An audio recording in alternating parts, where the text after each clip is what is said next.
आज हम जानेंगे कि परमेश्वर ने हमें क्यों चुना है। क्या आपने कभी सोचा है कि परमेश्वर ने आपको क्यों चुना है? क्या ये सिर्फ एक संयोग है या इसके पीछे उनकी एक खास योजना है? आज हम बाइबल के वचन से यह समझने की कोशिश करेंगे कि परमेश्वर का उद्देश्य क्या है और क्यों उन्होंने आपको अपने वचन का हिस्सा बनने के लिए चुना। तो चलिए प्रार्थना करके शुरुआत करते हैं। हम इस संदेश को 7 भागों में समझेंगे। भाग 1, परमेश्वर ने हमें क्यों चुना है। यूहन्ना 15:16 में लिखा है, तुमने मुझे नहीं चुना परंतु मैंने तुम्हें चुना है और तुम्हें ठहराया है कि तुम जाकर फल लाओ और तुम्हारा फल बना रहे। आमीन। इस वचन का अर्थ है परमेश्वर ने हमें चुना है। यह दिखाता है कि यह उसकी विशेष योजना और उद्देश्य का हिस्सा है। हम स्वेच्छा से परमेश्वर को नहीं चुन सकते थे, लेकिन उसने हमें अपनी योजना में शामिल किया है। परमेश्वर ने हमें अपने मार्गदर्शन और सेवा के लिए चुना ताकि हम उसकी महिमा में वृद्धि कर सके और दूसरों के जीवन में बदलाव ला सके। यह एक अत्यंत गौरवपूर्ण और जिम्मेदारी पूर्ण कार्य है, क्योंकि हम परमेश्वर की विशेष कृपा से चुने गए हैं और हमें अपने जीवन में हर कार्य के द्वारा उसका प्रेम और अच्छाई फैलाने की जिम्मेदारी दी गई है। परमेश्वर द्वारा चुने जाने का मतलब है कि वह हमें अपने पवित्र उद्देश्यों के लिए तैयार कर रहा है। हमें इसका गर्व और सम्मान महसूस करना चाहिए, क्योंकि हमें विशेष रूप से चुना गया है। जब हम ये समझते हैं कि परमेश्वर ने हमें चुना है, तो यह हमें हमारे जीवन को एक गहरी दिशा और उद्देश्य प्रदान करता है, जिससे हम हर दिन नई ऊर्जा और विश्वास के साथ अपना जीवन जी सकते हैं। भाग 2, परमेश्वर की योजना में हमारा स्थान है। यिर्मयाह 29:11 में लिखा है, क्योंकि मैं तुम्हारे लिए अपनी योजनाएं जानता हूँ, वे कल्याणकारी है, हानिकारक नहीं। वे तुम्हें भविष्य और आशा देने के लिए है। आमीन। परमेश्वर ने हमारे लिए जो योजनाएं बनाई है, वे हमेशा हमारे भले के लिए है। चाहे हमें जीवन में कितनी भी कठिनाइयां और चुनौतियां क्यों ना आए, परमेश्वर की योजना हमारे लिए हमेशा सकारात्मक और कल्याणकारी होती है। उसकी योजनाएं हमें मार्गदर्शन करती है और हमारे जीवन में आशीर्वाद और सुख लाती है। परमेश्वर हमें एक सुरक्षित भविष्य और आशा देता है, जो हमें संघर्षों से ऊपर उठने की शक्ति देता है। ये वचन हमें याद दिलाता है कि हम अकेले नहीं हैं, बल्कि परमेश्वर का साथ हमें हमेशा मिलेगा और वह हमारे भविष्य के हर कदम की देखभाल करेगा। परमेश्वर की योजना में विश्वास रखने से हमारे दिलों में शांति और संतुष्टि आती है। हमें यह समझने की आवश्यकता है कि हमारे जीवन में जो कुछ भी हो रहा है, वो परमेश्वर की अच्छी और पवित्र योजना का हिस्सा है और यह हमें हमेशा सकारात्मक रूप में ढालने के लिए है। यह विश्वास हमें हर चुनौती का सामना करने के लिए साहस और उम्मीद देता है।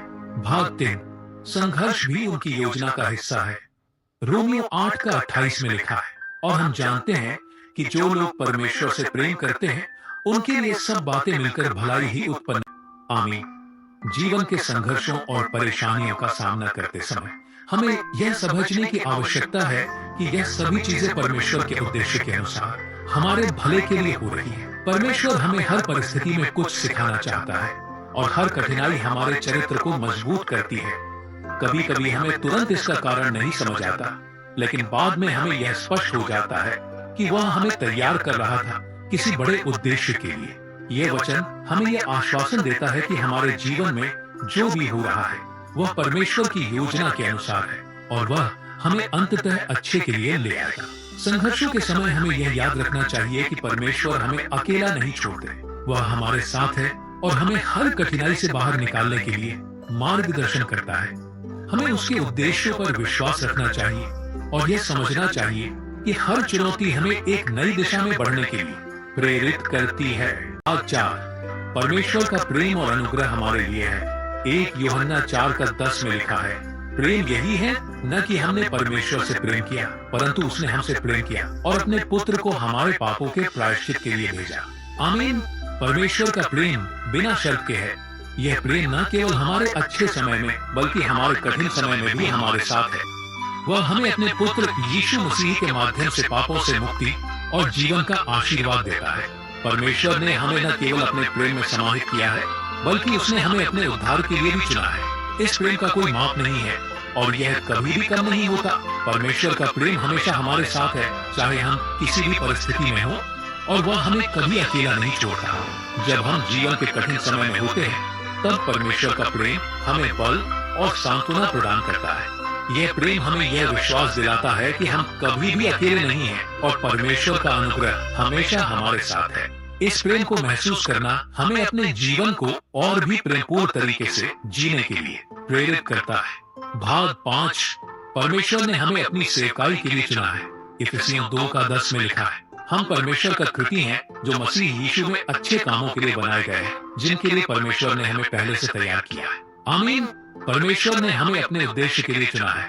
हमारा उद्देश्य केवल स्वयं के लिए जीना नहीं है, बल्कि दूसरों की सेवा करना और परमेश्वर के प्रेम को फैलाना है। परमेश्वर ने हमें अच्छे कामों के लिए तैयार किया है, और जब हम दूसरों की सेवा करते हैं तो हम उसकी महिमा को बढ़ाते हैं। यह वचन हमें याद दिलाता है कि हम केवल अपने लिए नहीं जीते, बल्कि हमें परमेश्वर के उद्देश्य के अनुसार दूसरों के लिए जीने का निमंत्रण दिया गया है। जब हम परमेश्वर की योजना के अनुसार दूसरों की सेवा करते हैं तो हम महसूस करते हैं कि हमारे जीवन का उद्देश्य पूरा हो रहा है।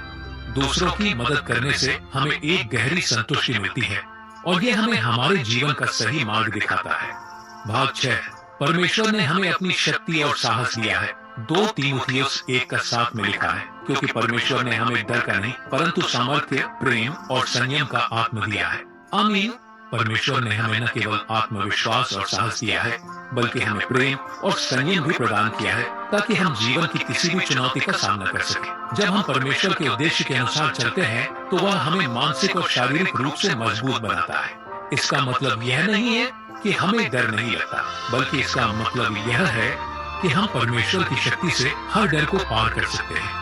यह वचन हमें यह यकीन दिलाता है कि हम कभी भी डर के प्रभाव में नहीं आ सकते, क्योंकि परमेश्वर की शक्ति हमारे साथ है। जब हम जीवन में किसी भी चुनौती का सामना करते हैं तो परमेश्वर की शक्ति और साहस हमें डर और संकोच से मुक्त करता है। हमें यह समझने की जरूरत है कि परमेश्वर हमारे साथ है और वह हमें कभी भी अकेला नहीं छोड़ता। भाग 7, परमेश्वर का चुनाव हमारी पहचान है। 1 पतरस 2:9 में लिखा है, परंतु तुम चुनिंदा पीढ़ी हो, राजकुमारों का याजक समुदाय हो, एक पवित्र राष्ट्र हो, एक विशेष लोग हो, ताकि तुम उस प्रजा की महिमा का प्रचार करो जिसने तुम्हें अंधकार से प्रकाश में बुलाया। इसका अर्थ है परमेश्वर का चुनाव हमारी पहचान है। जब परमेश्वर हमें अपने अनुयायी के रूप में चुनता है तो हम केवल उसके लोग नहीं होते, बल्कि हम एक विशेष उद्देश्य और मिशन के लिए चुने जाते हैं। परमेश्वर ने हमें अपनी पवित्रता और महानता को दिखाने के लिए चुना है। हम केवल परमेश्वर के अनुयायी नहीं है, बल्कि हमें एक पवित्र राष्ट्र, एक विशेष समुदाय माना जाता है, जिसका उद्देश्य उसकी महिमा का प्रचार करना और उसके अद्भुत कार्यों को दुनिया तक पहुंचाना है। परमेश्वर ने हमें अपनी विशेष पहचान दी है और हमें उसी पहचान के अनुसार जीने का उद्देश्य दिया है। जब हम समझते हैं कि परमेश्वर ने हमें विशेष रूप से चुना है, तो हमें अपनी पहचान पर गर्व होना चाहिए। हमें यह महसूस करना चाहिए कि हम केवल एक सामान्य व्यक्ति नहीं है, बल्कि हम परमेश्वर के राजकुमारों और याजकों का समुदाय है।